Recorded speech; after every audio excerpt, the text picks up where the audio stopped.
Donc, ravi de vous retrouver.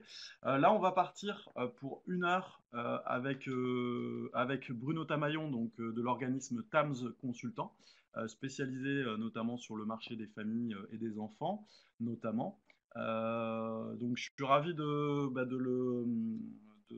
sa présence à distance pour justement animer ce web séminaire dédié aux familles. Donc, ça rentre dans la programmation des web séminaires que la plupart de peut-être des personnes qui suivent, qui nous ont rejoints aujourd'hui, ont l'habitude en fait d'utiliser ce service qui est proposé au réseau des offices de tourisme de la Nouvelle-Aquitaine. Donc un rendez-vous par semaine. Et donc là, en l'occurrence aujourd'hui, donc c'est Bruno et les familles qui sont mis à l'honneur. Donc des formations qui avaient été mises en place par le passé, notamment sur le public des familles. L'idée, ça sera aussi évidemment pour le réseau de peut-être, en fonction des besoins relevés, d'imaginer peut-être d'autres parcours. Enfin voilà, donc c'est toujours, on va dire, dans les tuyaux. C'est une thématique qui est porteuse. En tout cas, voilà, je vous souhaite à tous la bienvenue. Et puis, donc, comme évoqué tout à l'heure, l'idée, c'est donc directement de se laisser guider et promener par Bruno directement sur son bureau, donc sur son ordinateur. Donc je lui laisserai le soin de prendre la main, comme on dit, sur sa présentation. Et puis bah, voilà, on est parti pour à peu près 40-45 minutes d'intervention. Et puis le reste, je vous invite à utiliser le chat pour poser vos questions. Et donc je m'en ferai le relais dans la deuxième partie de cette intervention. Bruno, c'est à toi et merci encore pour ta participation et ton implication pour le réseau des offices.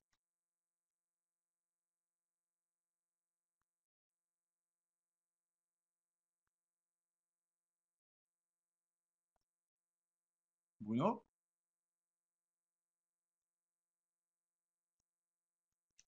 Bruno, Bruno, je ne t'entends... Ah oui, Bruno, ton micro est coupé, D'accord. donc Là, il doit être bon. on ne t'entend pas. Ouais, voilà, là, il doit être branché, non? Là, c'est bon, impeccable. Ah, Allez. un petit retour. Ça va, tout va bien. Donc, je vous mets les diapos en partage d'écran. Bon, Fabien, tu m'arrêtes s'il y a quelque chose qui ne va pas, parce que je suis effectivement, on parlait de blind test, mais c'est un peu l'expérience blind ce matin. Bien, bonjour à chacune et à chacun, parce que je ne sais pas si Elliot est là, mais j'ai vu que dans la liste des inscrits, il y avait un garçon, le plus jeune de la troupe d'ailleurs, donc je le salue hein, à l'occasion. Euh, voilà, donc quelques éléments. Alors, le diapo que je vous ai préparé ce matin, c'est on va dire, un extrait de données qu'on utilise en formation. C'est pas les toutes dernières données parce que celles-ci, je les réserve pour les personnes qui viennent dans les formations. On a une enquête concurrentielle entre autres sur les capitales européennes et les familles. Euh, voilà, et donc on travaille au cours des formations sur 2 jours sur ces données-là. Mais simplement, quand même, ce qu'on va évoquer ce matin, c'est des éléments qui restent, on va dire, un moyen pour vous d'ouvrir des portes sur ce marché-là. Première diapo avec toutes ces images. Ça fait bientôt une dizaine d'années maintenant qu'on voit clairement apparaître sur les sites de voyage la clientèle affinitaire famille avec des rubriques dédiées. Les premiers éléments d'une destination qui veut se positionner sur le champ de la famille, la première obligation qu'elle a, c'est de créer une rubrique dédiée à la famille au premier niveau de son site web, au premier niveau de son accueil. Parce que toutes les types de clientèle ont besoin d'être reconnus, mais la famille en particulier.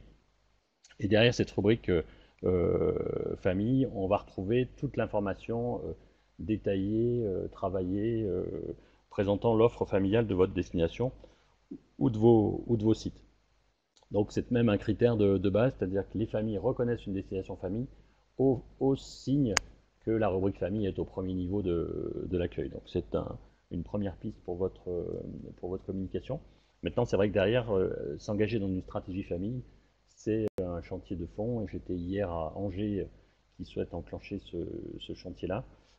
C'est vrai que la première priorité, c'est d'abord de travailler avec les pros sur la qualification de l'offre pour rattraper le retard, puisque la France a à peu près une bonne dizaine d'années de retard sur ce qui se passe en Europe et en particulier en Europe du Nord. On a vu bouger l'offre famille de manière forte. Vous le voyez ici avec l'image d'un tour opérateur spécialisé sur les familles monoparentales.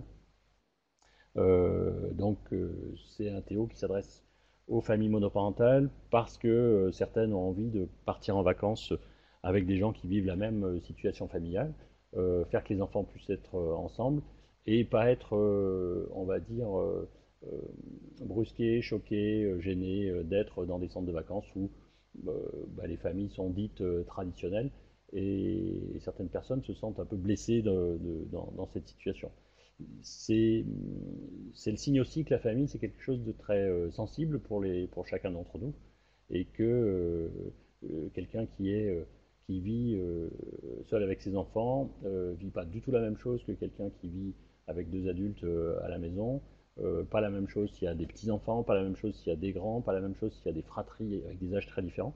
Donc c'est quand même des clientèles complexes à satisfaire parce qu'elles sont très exigeantes sur la qualité des informations qu'on va leur donner. Et c'est d'ailleurs le point le plus compliqué de faire travailler nos professionnels à qualifier leur offre pour les tout petits, les enfants lecteurs, 8 ans, et puis pour les plus grands, sans parler bien sûr des ados. Vous avez des régions entières qui ont bien compris que la famille, il fallait clairement s'en occuper. Euh, pour vous dire, le mouvement, hein, il y a 10 ans, quand on a commencé à venir nous chercher un peu sur le champ des familles, c'était souvent des petits territoires ou des territoires qui naissaient au tourisme, qui se préoccupaient des familles, de leurs familles en termes de marché de proximité. Voilà, et depuis 2-3 ans, vous voyez, on forme à peu près 200 professionnels chaque année à cette clientèle-là, aux attentes de cette clientèle-là. Et aujourd'hui, on voit arriver les poids lourds, on voit arriver Occitanie, on voit arriver des grandes régions françaises qui se forment des grandes villes et qui se forment à l'accueil des familles. La Bretagne est un modèle dans ce sens-là, entre autres un modèle en matière de communication. Ils ont créé un site dédié Bretagne en famille avec une segmentation d'offres très intéressante, des idées par âge, comme vous le voyez là. Et surtout, si vous allez un peu marauder sur leur site, ils savent très bien communiquer avec les familles, à savoir communiquer avec les familles, c'est communiquer au présent dans une information très informative, enfin très descriptive.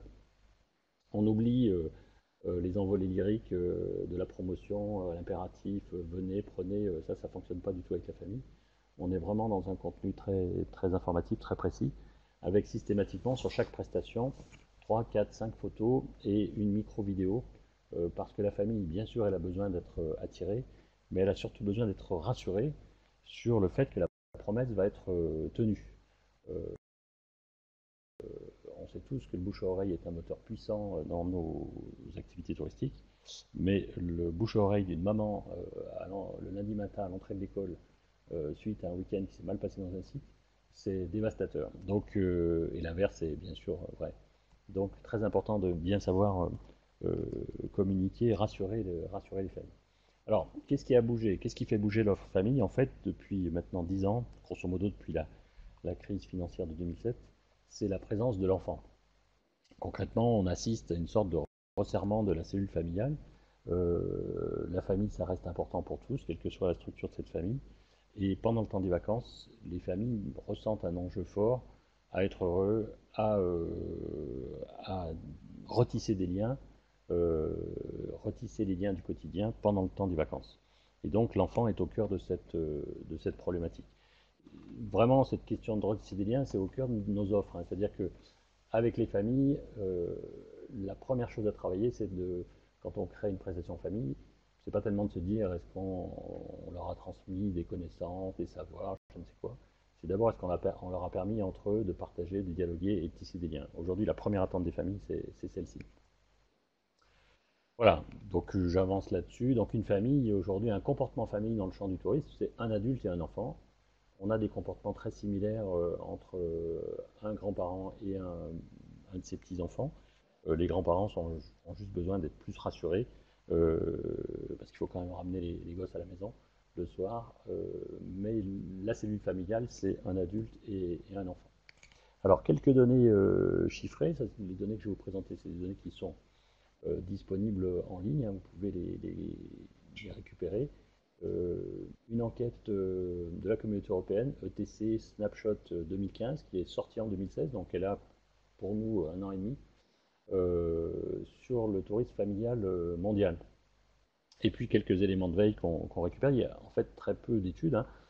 Atout France s'est jamais préoccupé de faire une seule étude sur l'observation des familles. On manque vraiment de données. Mais quelques infos quand même. Sur cette étude du tourisme familial dans le monde, un petit tour de piste sur les insatisfactions. Ça vous donnera une idée de. Et puis vous pouvez faire un parallèle avec ce qui se passe chez nous. Les familles dans le monde qui voyagent disent qu'il n'y a pas assez d'activités pour les tout petits. Et ça, c'est un mouvement qui est général. Aujourd'hui, vous avez dans vos offices de tourisme, dans vos structures, des familles qui arrivent et qui disent qu'est-ce que je peux faire avec mon bébé qui a 6 mois, 1 an. Il ne s'agit pas d'écarquiller les yeux en disant ces gens s'en foutent, c'est juste qu'il y a un vrai besoin de vivre des choses avec les enfants tout petits. Les enfants sont, et c'est une bonne nouvelle, considérés comme des personnes, peut-être un peu plus tôt que pour les générations précédentes. Donc un vrai besoin d'activité avec les tout petits. Ensuite, la question des transports. Alors, à l'échelle mondiale, les familles disent que les transports sont inexistants, sales, dangereux, ok. À notre échelle, peut-être française ou européenne, on peut au moins prendre la problématique du transport comme inexistant, effectivement, ou mal organisé. Euh, une famille en vacances, c'est aussi une famille qui a besoin de lâcher prise. Et lâcher prise, ça veut dire concrètement lâcher le volant de sa voiture, être plus cool. Et donc, la question de la mobilité et des transports en commun est importante. Les activités de loisirs mal organisées, trop chères, donc ça c'est quelque chose qu'on retrouve très fort chez nous aussi, parce que souvent des activités de loisirs qui sont saisonnières, avec des pros qui montent vite l'activité, qui communiquent des fois pas assez. Et puis une vraie question sur les budgets, parce que pour le coup, une après-midi d'acrobranche avec 3 enfants, eh ben, vous allez lâcher facilement 100-120 euros avec le goûter, et voilà. Donc un vrai coût sur les activités. Au niveau des visites culturelles, les remarques des familles, c'est de dire que les médiations sont non adaptées. Bon, il y a des efforts qui se font chez nous, mais c'est vrai que là, il y a encore un grand champ à travailler. La question de l'insécurité, insécurité en bord de mer. Alors, c'est le retour des familles à l'échelle mondiale, mais clairement, les familles chez nous, ça a besoin de sécurité et ça n'aime pas la foule.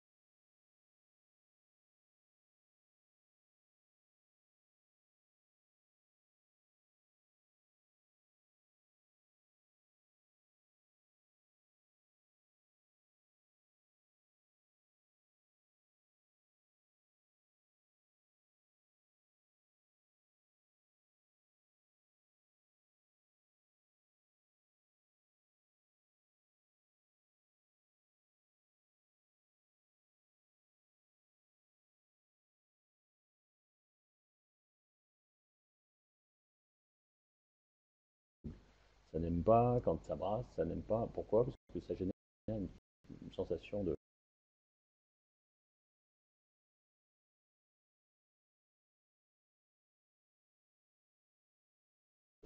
d'angoisse, d'insécurité par rapport aux enfants qui sont là. Euh, donc un travail à faire pour la sécurisation des espaces, entre autres autour des événements. Dès que ça brasse du monde, pour les familles, il faut les sécuriser. Et puis les ados, où clairement, là, un vrai manque d'offres intelligentes. Il est en train de se passer pas mal de choses du côté des musées. Aujourd'hui en France, plein d'initiatives pour créer vraiment des activités pour les ados. Ce qui est vraiment spécifique, hein, avec les ados, c'est que on ne peut pas euh, mettre un ado dans une expérience avec le petit frère de 6 ans et la petite sœur de 3 ans. Euh, bon, il y a des familles sûrement exemplaires, il n'y a pas de souci. Mais un ado, c'est clairement quelqu'un qui a besoin de faire un pas de côté et de franchir une ligne. Et donc, la solution avec les ados, c'est de structurer des expériences différentes entre tribus d'ados. Mais on pourra difficilement les faire entrer dans des aventures partagées au niveau familial, sauf si on est dans un parc à thème ou dans un espace sportif, puisque les ados sont globalement plutôt sportifs, et où il y aurait des activités pour tous. Alors qu'est-ce que les familles du monde adorent, allant dans le positif? Elles adorent la propreté des espaces publics. Donc je privés me regarde du côté des toilettes publiques, hein, vous connaissez tous la difficulté qu'on a sur tous nos territoires avec les toilettes, mais pour les familles, c'est un vrai souci, euh, la question des toilettes. Et la propreté des espaces publics, c'est aussi de la liberté. Et pendant le temps des vacances, la propreté, c'est pouvoir lâcher la main de son gamin, ne pas avoir peur qu'il mette les mains un peu partout, sans ramener plein de cochonneries. Donc, la propreté, c'est de la liberté. Élément très important de cette enquête 2015, en regard à l'esthétique. C'est-à-dire les familles, elles disent on adore la mer. Bon, ben, ça très bien. Et c'est vrai que la mer, c'est un espace de jeu multigénération formidable. Mais par contre, c'est la première fois, personnellement, quand 20 ans, 25 ans de métier, on voit apparaître un caractère esthétique. C'est la beauté de la mer.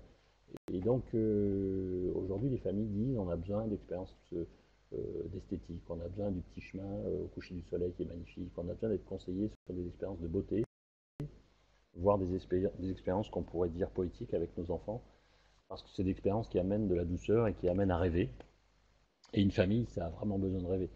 La fonction du rêve pendant les vacances est essentielle pour les familles. Le rêve, c'est ce qui permet de se construire et de se construire un avenir.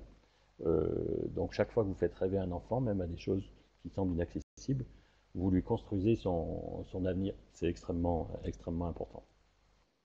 La diversité locale des sites historiques et des musées. C'est vrai qu'une région où il y a plein de sites différents, bah, c'est bien parce que dans une famille, il y a plein de goûts différents, plein de passions différentes et plein d'occasions de partager. Les familles adorent aussi les parcs à thème, bien sûr, parce que c'est la grosse sortie des vacances, la grosse journée. On va vivre des grosses expériences. Et de grosses expériences, et c'est le point suivant, des expériences qu'on appelle immersives. Alors, on nous parle beaucoup de tourisme expérientiel depuis quelques années. J'allais dire, on nous bassine beaucoup avec ça pour être plus clair dans mon esprit. Parce que si le tourisme, c'est pas de l'expérience, ben, c'est pas du tourisme. Donc le tourisme, il est obligatoirement expérientiel, ou sinon il n'est pas tourisme. Mais par contre, j'aime bien appuyer sur le terme immersif. Immersif, qu'est-ce que ça veut dire? Immersif, ça veut dire se plonger dans l'eau, s'immerger. Et quand vous êtes dans l'eau, vous avez de l'eau qui rentre partout, dans les yeux, dans les oreilles, dans le nez, voilà. Vous sentez le gras ou le caractère salé de l'eau. Mais une expérience immersive, c'est ça. C'est-à-dire qu'aujourd'hui, le grand public et les familles cherchent des expériences immersives où tout le corps va être investi. C'est-à-dire quand on crée une visite famille dans un musée, dans un village, un des critères pour vérifier si on a de bonnes chances de plaire, c'est de se dire est-ce qu'ils ont bougé leur corps? Est-ce qu'ils sont servis de leurs mains? Est-ce qu'ils sont servis de leurs jambes? Est-ce qu'ils ont couru? Est-ce que la température de leur corps est montée? Est-ce qu'ils ont été réellement immergés la ville, le village ou la nature? Si la réponse est non, vous allez avoir un problème, c'est-à-dire qu'il y aura très peu de moteurs autres que ceux intellectuels ou de la connaissance qui sont engagés, et donc on sera sur une expérience qui sera faiblement intéressante. Et les familles, à travers ces expériences fortes, elles vont partager. C'est-à-dire qu'une expérience qui donne des frissons, qui donne de l'émotion, qui fait bouger le corps, c'est une expérience qui va permettre aux familles de discuter, de dialoguer, au même titre qu'une séance cinéma. Hein. Quand vous remontez d'une séance cinéma, bah, tout le monde raconte, voilà, les enfants vous refont le film, et c'est l'occasion de partager. Et puis les familles nous disent aussi à l'échelle mondiale, on adore les régions où c'est convivial, où on peut rencontrer des habitants. Entre autres, l'exemple de Barcelone, où un certain nombre de parcs et jardins ont été créés avec des sculptures, des espaces très ouverts.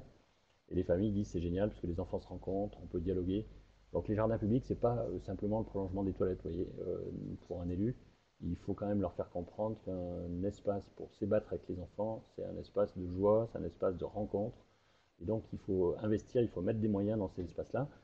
Si vous regardez les aires de jeu en Europe du Nord, c'est des aires de jeu qui coûtent à peu près 3 à 4 fois le prix des aires de jeu en France.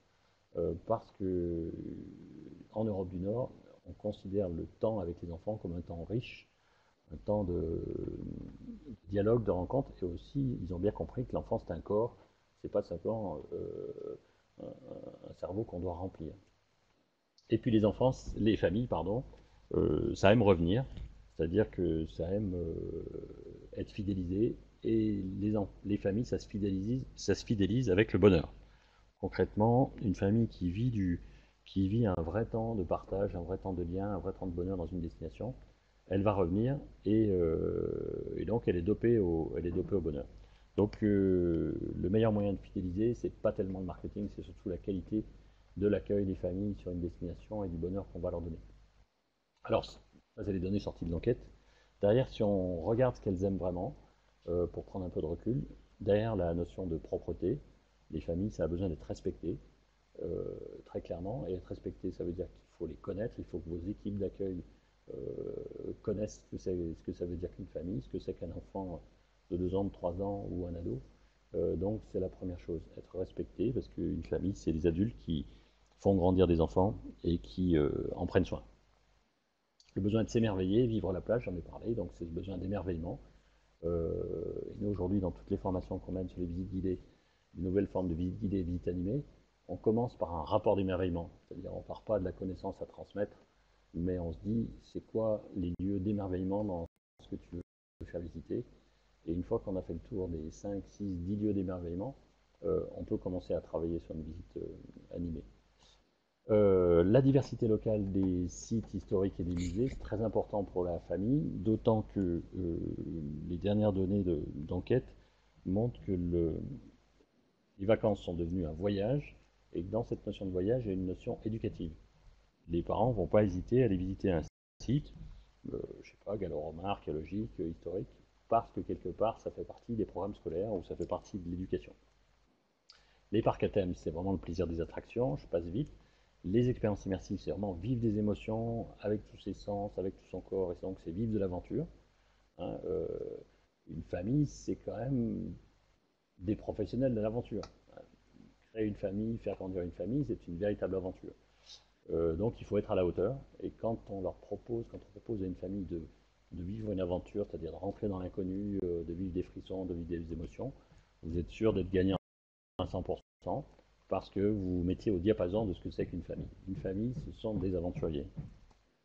Et puis la convivialité, c'est un groupe famille qui a besoin de joie, de rencontres, et aussi de sortir de sa peau de touriste, faire que les enfants se rencontrent. Et puis le bonheur en famille, c'est une sensation de sécurité.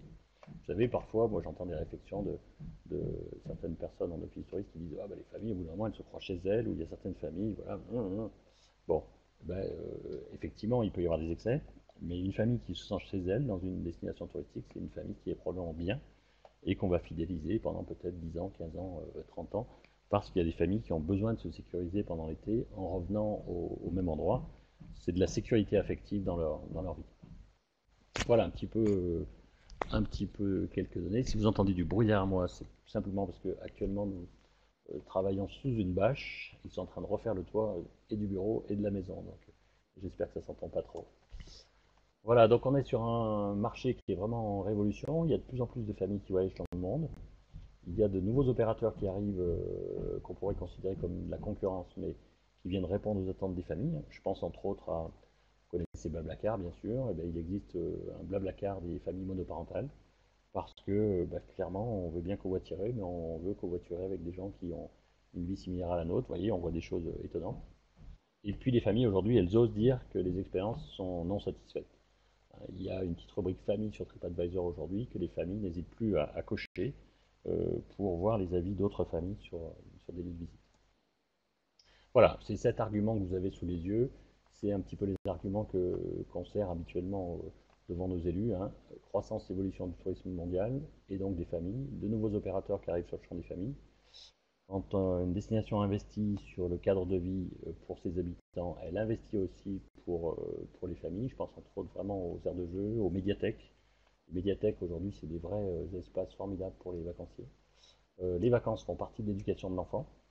Et puis en Amérique du Nord, un chiffre, hein, les jeunes parents aujourd'hui voyagent 30% de plus, un tiers de plus que leurs propres parents. Donc on va vers du développement de voyages en famille.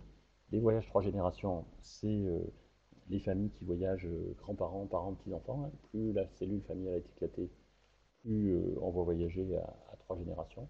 Et puis les grands-parents et les petits-enfants qui sont des vraies cellules familiales. Donc on n'est pas du tout sur quelque chose d'anodin, on est sur quelque chose de central, sachant que en Europe, on est sur un marché où on a, en Allemagne, en Grande-Bretagne et en France, plus de 8 millions de familles, donc un marché qui est majeur. Voilà. En termes de tendance, je ne vais pas faire tout le topo qu'on fait habituellement, mais Euh, la tendance forte aujourd'hui pour les familles, c'est le besoin de reconnexion. Vous voyez, le désir de se retrouver, de recréer du lien, partager, faire ensemble, c'est le besoin qui est majoritaire euh, pendant le temps des vacances. Je veux que mes vacances me permettent de créer du lien. Et vous avez une boîte qui est intéressante de suivre, c'est Center Park, parce que Center Park, c'est leur positionnement. Clairement, vous voyez le baseline ici, rapprochons-nous. Il y a quelques années, c'était une bulle pour se reconstruire. Et aujourd'hui, c'est être seul, ensemble, à la fin. Être seul à la fin, c'est-à-dire se retrouver dans le cocon familial à la fin. Donc ils font ça très bien. Je vous avais préparé des vidéos, mais je ne peux pas les passer. Mais regardez sur Internet, vous tapez Center Park bande-annonce, et vous verrez les bandes-annonces, les dernières bandes-annonces de 2016, où en fait Center Park nous vend de l'immatériel, c'est-à-dire ils nous vendent euh, le petit gâteau qu'on va faire ensemble, des câlins, quelque chose de très cosy. Et c'est un modèle de communication qui veut répondre à ce besoin de reconnexion. Après, est-ce qu'ils assument la promesse sur le terrain? C'est une autre chose. Mais en tout cas, ils travaillent complètement sur le marché du tourisme rural, de la nature, qui va permettre à la famille de se reconnecter. Donc suivre Center Park, intéressant. Intéressant de regarder aussi leur stratégie tarifaire, où ils parlent aux jeunes parents, ils parlent aux jeunes seniors, ça veut dire grands-parents. Donc intéressant de regarder ce qu'ils font. Et puis, deuxième tendance forte, les familles hédonistes, c'est les familles qui mettent le plaisir comme valeur centrale durant le temps des vacances, c'est-à-dire concrètement, pendant les vacances, on veut s'éclater, euh, individuellement ou ensemble, c'est-à-dire peut-être pendant la journée, on aura des activités séparées, mais le soir, on va se retrouver, on fera la fête ensemble. Et donc, c'est aussi des familles qui vont avoir envie de vivre du plaisir dans les modes de découverte.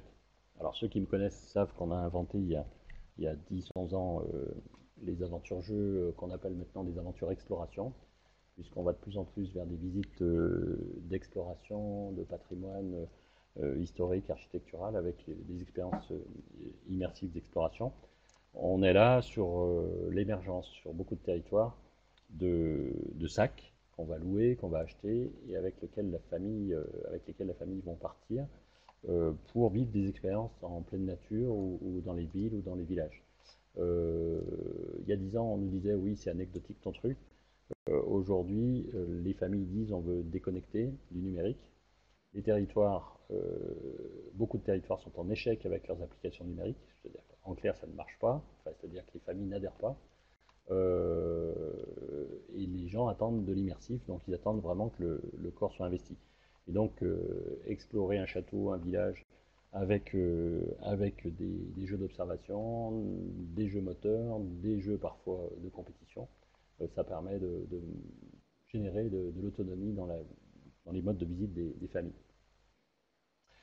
Autre tendance forte et besoin, c'est de ce que j'appelle vivre des temps d'enfance ensemble. Juste quelques exemples. Les temps d'enfance, c'est les familles qui souhaitent vivre une découverte avec les compétences de l'enfant. Concrètement, les adultes vont vivre un temps, une séquence en pleine nature ou là aussi en cœur de destination avec les plaisirs de l'enfance. Je prends comme exemple depuis quelques années les sentiers pieds nus. Les sentiers pieds nus en France, des vrais sentiers pieds nus, c'est-à-dire 5 km en forêt, on enlève les chaussures, on marche pieds nus. Il y en a 5 en France, il y en a 600 en Allemagne. Le moteur de ces sentiers pieds nus, vous le voyez en bas, c'est qu'on enlève les chaussures, et quel que soit son âge, on a tous des pieds, pour peu qu'on puisse encore marcher. Et donc on va partager une entrée en nature pieds nus. Ça va faire des sensations. Au passage, on va marcher sur des racines, on va peut-être faire des jeux à toucher les arbres, les yeux bandés, on va jouer en nature. En Allemagne, 600 sentiers pieds nus. Et en Europe du Nord, beaucoup de sentiers pieds nus. Donc on est vraiment dans une tendance d'entrée en nature qui est très différente de celle qu'on connaît chez nous. Chez nous, le marché des sentiers d'interprétation est totalement saturé. Les familles n'attendent plus du tout ce type de produit. Par contre, ils veulent entrer en nature en respirant, en captant de l'énergie, en s'amusant.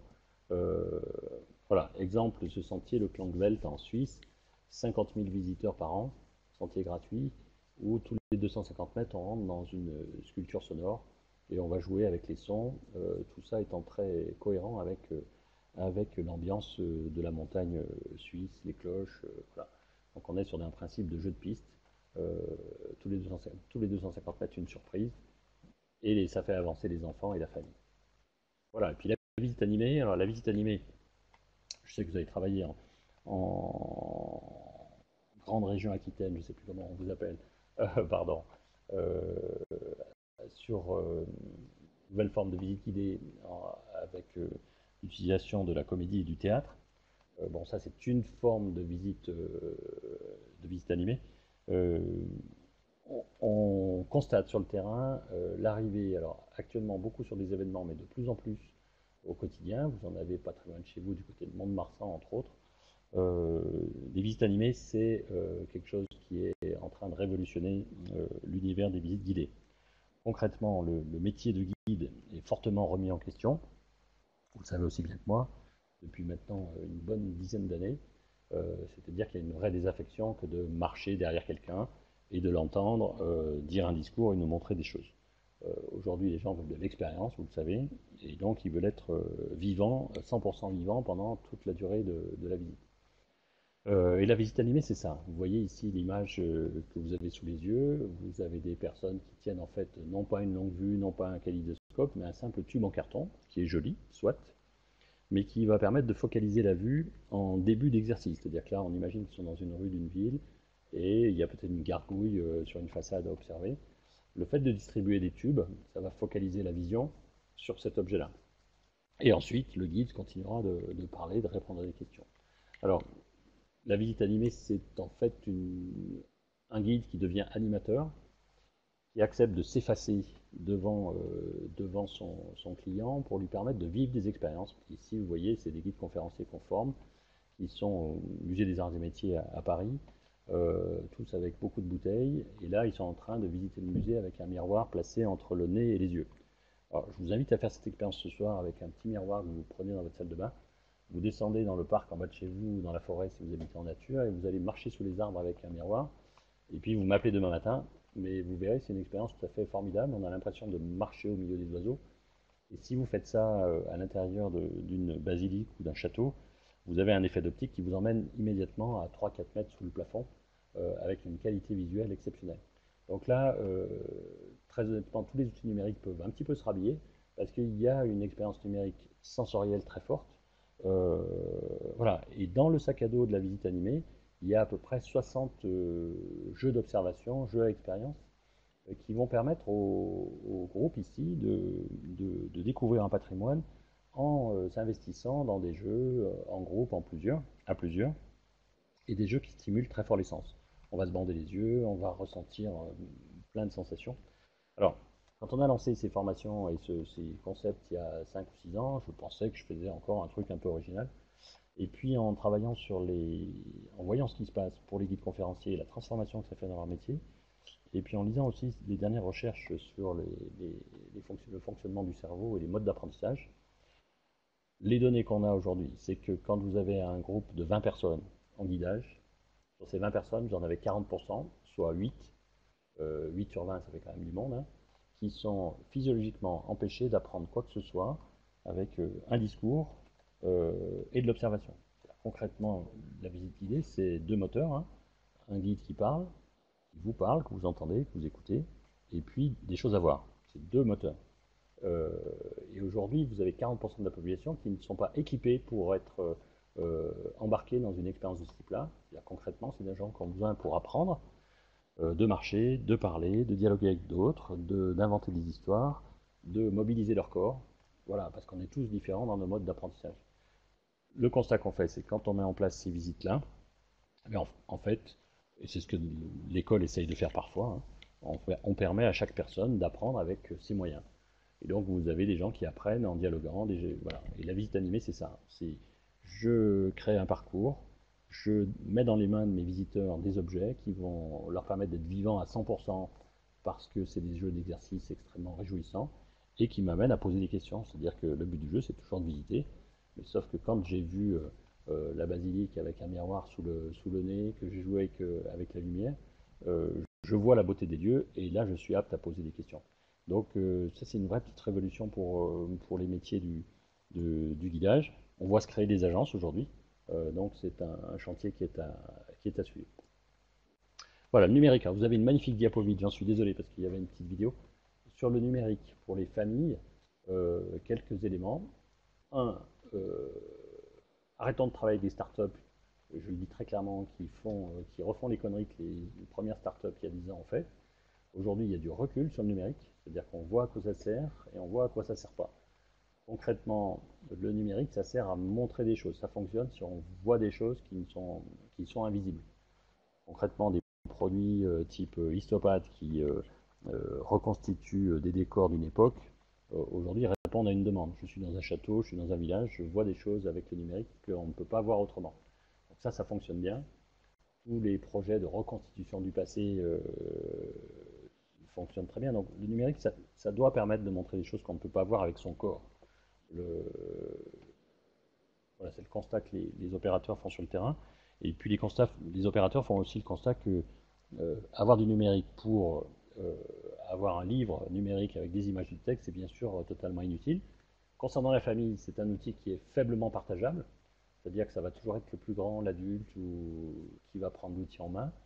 Autour d'une tablette ou d'un téléphone, vous ne pouvez pas être 4 ou 5, vous pouvez être 2 éventuellement. Et puis quand vous êtes en extérieur, ben, vous êtes sous le soleil, sous la pluie. Donc il y a vraiment des limites. Il faut donc être très très prudent avec ces outils numériques et surtout s'attacher à des concepts qui marchent. Aujourd'hui, il y a des lieux où ça marche. Je pense à Fontevraud qui a beaucoup investi et qui a développé des outils qui fonctionnent. Je pense à l'abbaye de Fontfroide du côté de Perpignan. Voilà, le numérique ça fonctionne, mais attention de ne pas se jeter à réinventer des choses. Ça fait bientôt 10 ans qu'on a un peu de recul maintenant sur ce qui ne marche pas avec le numérique. Voilà. Et puis ce besoin des familles qui veulent faire déconnecter. Donc attention aussi que ça réponde bien aux attentes des clients. Euh, Aujourd'hui, je suis donc très réservé sur l'offre numérique pour les familles. L'idée de dire je donne une application numérique aux ados, ça fonctionne absolument pas. Les ados, ça fait du Snapchat, ça envoie des SMS, ça communique avec ses potes, mais ça n'utilise pas spécialement son smartphone pour découvrir.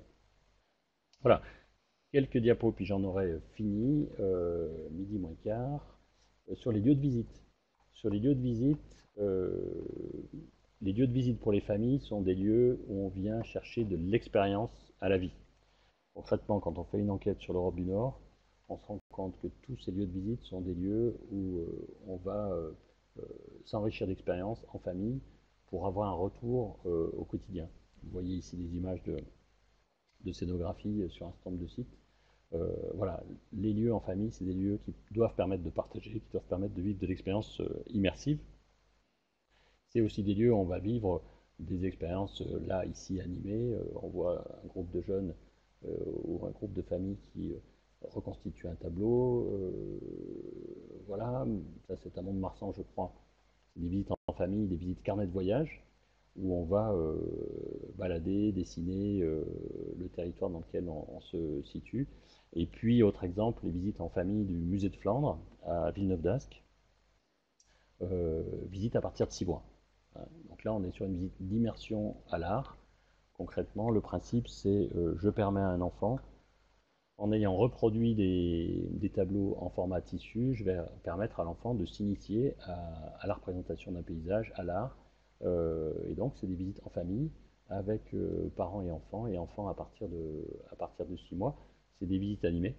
Euh, voilà, on n'a pas peur euh, de faire la fête dans un musée d'art.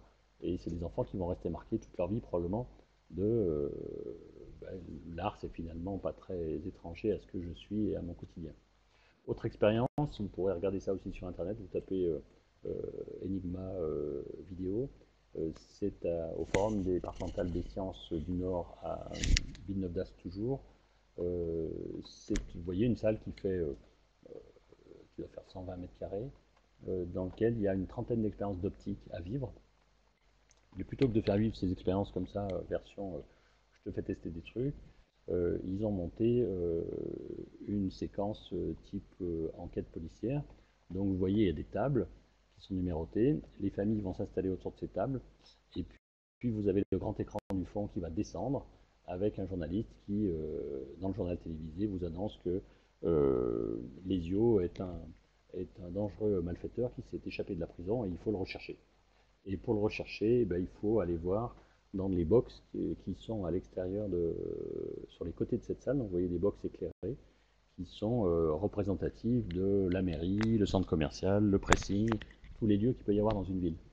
Et donc les familles vont partir à la recherche de ce personnage, tout en vivant des expériences d'optique.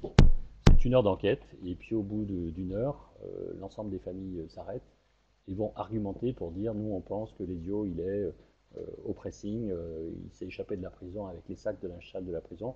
D'autres vont dire non, non, non, il n'est pas du tout là, il est à la déchetterie pour telle raison. Et ensuite il y a un vote numérique, électronique avec des petites télécommandes. Et le groupe va définir quel est l'argument qui est le plus fort, et donc la famille qui a gagné. Donc une nouvelle manière de vivre une expérience de découverte, très intéressante. Donc on voit arriver de plus en plus d'expériences de ce type-là. Côté restauration-hébergement, un gros travail à faire. La restauration, ça reste le parent pauvre de l'accueil des familles, mais un travail important à faire. Emmenez vos professionnels voir la pataterie, emmenez-les dans des restaurants adaptés aux familles, vous verrez de la couleur, vous verrez des menus, et vous verrez aussi maintenant des opérateurs qui créent des menus enfants, qui sont des vrais menus gastronomes, des cartes enfants, où on va vraiment avoir une vraie carte pour les enfants et des vrais produits. Voilà. Et puis, alors, oui, confondons pas, hein, c'est pas à la pataterie que vous trouverez ça. À la pataterie, c'est intéressant d'y aller pour voir comment on peut normer l'accueil des familles. Par contre, la qualité gastronomique, elle n'est pas vraiment au rendez-vous. Et puis les hébergements, alors on pourrait en parler longtemps, mais les hébergements, aujourd'hui les hôtels ont une vraie difficulté avec les familles, c'est qu'ils n'ont pas assez de place. Une famille dans un hébergement, ça a besoin de place, de l'intimité pour les parents d'une part, et d'autre part de place pour jouer en famille, concrètement se poser, sortir un jeu, raconter une histoire, avoir de l'espace, et spécialement pour les familles de 3 générations, euh, où là, les grands-parents Bon, peuvent avoir besoin de raconter une histoire tout seul, de dialoguer tout seul, et de ne pas être tous entassés. Donc c'est clair que l'hôtellerie traditionnelle, avec des toutes petites chambres de 9 mètres carrés, plus des halls d'accueil qui en font 15, est obsolète pour les familles, et c'est une vraie difficulté parce que c'est des investissements qui sont trop importants. et, j'ai eu Voilà, puis certainement les un petit voyages souci de multigénérations, connexion j'en ai sur un la petit peu fin. parlé. Euh, les grands-parents, c'est Alors j'ai un des vraies retour familles aussi. et qui veut encore Ouais, ok, vivre super. du temps avec les Merci, petits-enfants, merci à mais qui toi. attend aussi du C'était produit fort clé en intéressant, comme main, dit de Leslie, découverte et du de visite. Voilà Fabien, un petit peu ce tour que je voulais vous Alors, si tu proposer, peux donc je suis juste disponible couper si les ton questions sont apparues micro, sur le chat. Bruno, s'il te plaît, juste pour éviter d'avoir le retour.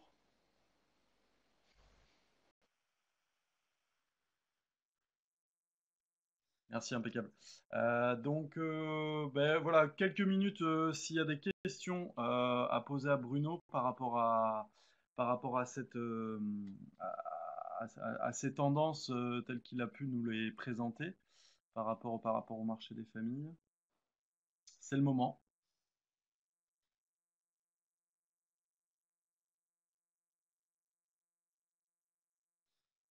Alors, s'il n'y a pas de questions, moi j'en aurais juste une petite, notamment par rapport, qu'est-ce que tu penses notamment de tout ce qui concerne le géocaching par rapport à cette pratique qui peut à un moment donné toucher notamment des familles et et créer finalement des moments privilégiés où ils partent à la découverte équipés aussi, mais avec un objectif qui est celui de résoudre un énigme ou en tout cas chercher des objets et ainsi de suite.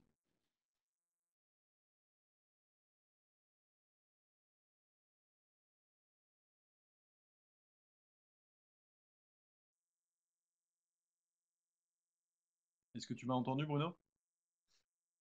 Ton micro est coupé. Hop, hop, hop, hop, hop. Voilà, tu m'entends là? Vous devez m'entendre là maintenant, je pense. Ouais, Oui, pardon hein, pour ces petites manips. Oui, le géocaching, ben, vous êtes dans une région qui a beaucoup investi avec Terra Matura sur le géocaching. Je vois d'ailleurs, je crois que j'ai cru comprendre que ça s'étendait. Euh, bon, ça marche, très bien. Après, moi, je veux simplement juste éveiller l'attention que euh, ça marche avec les familles, avec les plus grands dans une famille. Concrètement, ça marche avec les enfants qui ont déjà un peu les moteurs de compétition en route, hein, à partir de 8, 9 ans, 10 ans, et que ça va souvent laisser de côté la partie de la famille avec les plus petits. Donc pour moi, on n'est pas dans une expérience familiale complète qui peut embarquer une fratrie avec les plus petits. mais ça fonctionne bien. Je crois que tout le travail que vous avez fait montre bien qu'il faut ensuite veiller à s'attacher à ce que les familles puissent rester dans les lieux et pas simplement aller à la recherche de la boîte et s'en aller pour leur faire vraiment ressentir les émotions. Bon, après, y a, on ne peut pas maîtriser ce que font les familles. Il y a des familles qui font du géocaching en prenant le temps, il y en a qui le font à toute vitesse. C'est vrai que la tendance aujourd'hui, le besoin majeur chez les familles, c'est de prendre le temps. Donc c'est vraiment intéressant de pousser à créer des expériences où les familles prennent le temps. Moi je suis surpris dans toutes les aventures qu'on crée, quand on propose au milieu d'une aventure, une chasse-trésor, on propose aux familles de jouer à cache-cache, et bien elles jouent à cache-cache pendant 10 minutes, et puis elles reprennent leur chasse-trésor. Donc ça c'est quand même très étonnant. Euh, voilà, ça fait partie des pistes à suivre.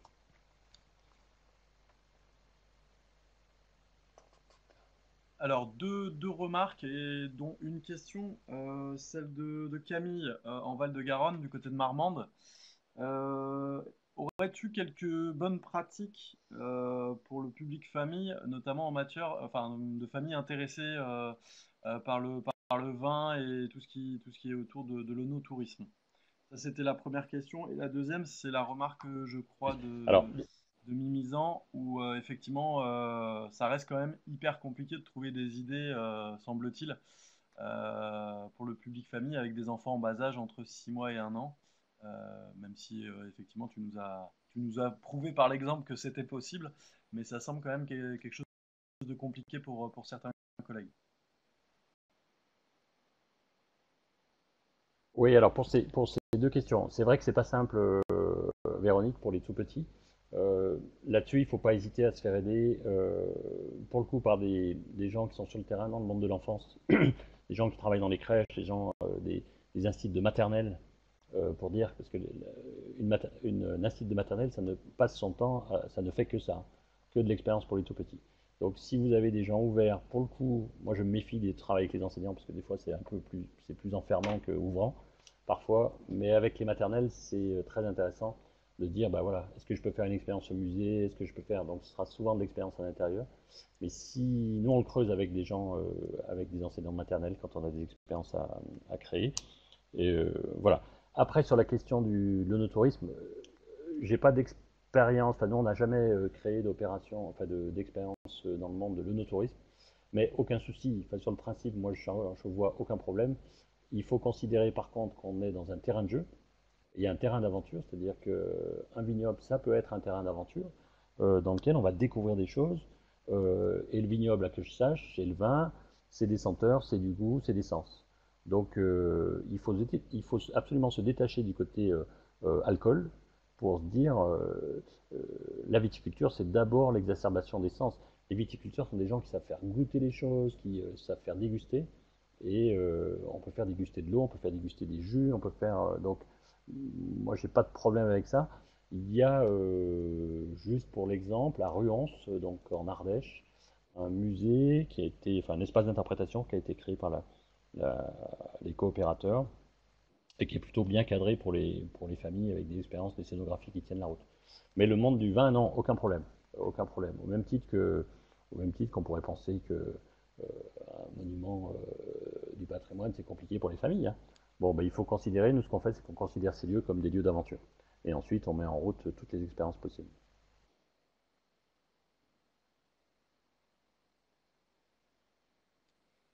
Merci Bruno pour tes réponses, tes éclairages.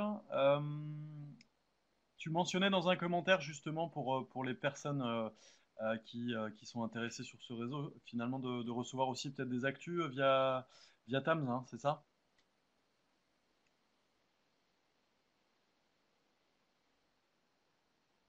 Oui, c'est ça. Hein. Si vous voulez prolonger, on a une partie actu blog, enfin blog, c'est des articles que je poste quand je peux sur le site de Tams et j'essaie de faire des articles parfois des articles de fond. Donc vous pouvez nous suivre là-dessus, vous pouvez nous suivre sur Facebook aussi. Et puis on vient de créer un groupe fermé sur Facebook avec une dizaine de destinations familles. Le principe du groupe fermé, c'est que dans ce groupe, c'est que des personnes qui s'engagent à faire de la veille. Parce qu'aujourd'hui, il n'y a pas de veille sur le public famille, pas d'opérateurs qui se sont mis là-dessus. Et donc, voilà. Et c'est des informations ensuite qu'on partage sur nos Facebook, sur Twitter. Voilà. Donc, on peut rester tout à fait en lien pour avoir plus d'infos suite à cette rencontre. Parfait, bah écoute, c'était le mot de conclusion, on va dire. Je te remercie au nom de la Mona encore Bruno pour ton intervention et puis par rapport à la qualité de tes éclairages sur cette question. Mais sinon, bah, aux 15 participants, en tout cas qui ont répondu présent, je vous dis à très bientôt et puis c'est vrai que la thématique famille et notamment sur la notion de sens, d'expérience sensorielle immersive, ça c'est un sujet sur lequel on va aussi travailler pour l'avenir et puis certainement imaginer des modules de formation spécifiques. Voilà, ben, je vous souhaite à tous une bonne journée. Bruno, si tu as un dernier mot à ajouter, et Oui, oui, puis tout à fait. on va se quitter là-dessus. Non, pardon. Oui, pardon, je te coupais. Non, simplement pour vous dire que pour ceux qui ont des urgences, on a un programme de formation dans toute la France là, sur le marketing, la communication famille, et aussi la création d'aventures et de jeux, les visites animées aussi, et puis on vient d'inventer, enfin de créer cette année une formation sur la création de légendes. On a pas mal de territoires ou de lieux qui s'interrogent sur comment faire rentrer les familles dans une histoire. Et comme on a développé ce savoir-faire là depuis 10 ans, maintenant je l'ai transformé en formation, donc créer une légende cohérente avec nos décors. Donc voilà, on reste à votre À bientôt disposition, tout le bien sûr. monde. Bonne journée à tous.